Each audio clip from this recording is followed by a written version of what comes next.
ప్రజాకవి కాళోజీ నారాయణరావు వర్ధంతి సందర్భంగా MLA camp కార్యాలయంలో కాళోజీ చిత్రపటానికి వరంగల్ పశ్చిమ ఎమ్మెల్యే నాయిని రాజేందర్ రెడ్డి నివాళులర్పించారు. ఎమ్మెల్యే మాట్లాడుతూ కాళోజీ నారాయణరావుని యువత స్ఫూర్తిగా తీసుకోవాలని అన్నారు. ఈ నెల 19వ తారీఖు రోజున ముఖ్యమంత్రి రేవంత్ రెడ్డి చేతుల మీదుగా కాళోజీ కళాక్షేత్రంని అంగరంగ వైభవంగా ప్రారంభం కానుందని తెలిపారు.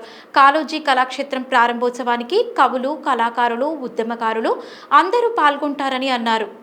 వరంగల్ జిల్లాలో ఘనంగా నిర్వహించుకోవడం జరుగుతుంది. అందులో భాగంగానే క్యాంప్ ఆఫీస్లో వారిని స్మరించుకుంటూ వారి చిత్రపటానికి దండ వేసి వారు చేసిన త్యాగాలను, వారు ఏదైతే తెలంగాణ గురించి కవులు, కళాకారులని అందరినీ కూడా ఉత్తేజపరిచి కీలక పాత్ర పోషించినటువంటి వారిని మనం వారి త్యాగాలను భవిష్యత్ తరాలకు అందించే విధంగా ఉండాలని చెప్పి మీ ద్వారా మనవి చేస్తూ, మరి వారి యొక్క కళాక్షేత్రాన్ని కూడా ఈ నెల 19వ తారీఖు నాడు ముఖ్యమంత్రి గారి చేతుల మీదుగా ఘనంగా ఓపెన్ చేయబడుతున్నాం.